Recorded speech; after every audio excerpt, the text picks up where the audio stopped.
ఏ MLA గారు పోయిందండి ఎండిపోయిన పంటల కాడికి? ఎండిపోయిన పంటల కాడికి ఎవరు పోయారు? ట్యాంకర్లు పట్టుకొని పొలాలలో నీళ్లు పోసుకుంటున్నారు.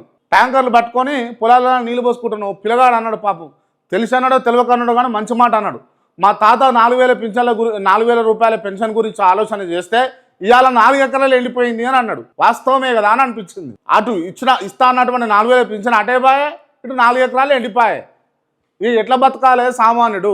మీకంటే డబ్బులు ఉన్నాయి, లగ్జరీ కార్లు ఉన్నాయి, చిటికలు వేస్తే మీకు ఉప్పు పప్పు సరుకు అంతా మీ కళ్ళ ముంగటికి వస్తుంది, కాళ్ళ కాడికి వస్తుంది. మరి పేదోళ్ళ సంగతి ఏంది సార్? పేదోళ్ళ సంగతి ఏంది? పేదోళ్ళకి ఏమిస్తారు? ఏమిచ్చి వాళ్ళను మీరు అక్కన చేసుకుంటారు? ఏమిచ్చి వాళ్ళని ఆదుకుంటారు? ఇలా నమ్మి నాన్న వస్తే పుచ్చులు అయినట్టుగా తెలంగాణ ప్రభుత్వం చేస్తున్నటువంటి పనితీరును తెలంగాణ ప్రజలు పూర్తి స్థాయిలో విమర్శిస్తూ ఉన్నారు. ఇంకా విమర్శ కొనసాగితే మట్టుకు కాంగ్రెస్ పార్టీ మీద భవిష్యత్తులో ఎప్పుడు కూడా కాంగ్రెస్ చేకూర్తు దిక్కు తెలంగాణ ప్రజలు చూసేటటువంటి పొద్దు ఉండదు. ఇప్పుడే మీరు దయచేసి సామాన్లు సదరాలే, లేకపోతే అంగడంగడే వారం అవుతుంది. ఎందుకంటే రాష్ట్రంలో ఉన్నటువంటి పరిస్థితులు కనుక గమనిస్తే అటు నేను ఇందాక చెప్పినట్టుగా రైతుల పొలాలు ఎండిపోయి, లేకపోతే వాళ్ళు ఊహించిన విధంగా రైతులను ఆదుకుంటామని చెప్పినట్టుగా వాళ్ళు చేయలేకపోతున్నారు. కాబట్టి ఆ సంతృప్తి ఉందా రైతుల విషయంలో?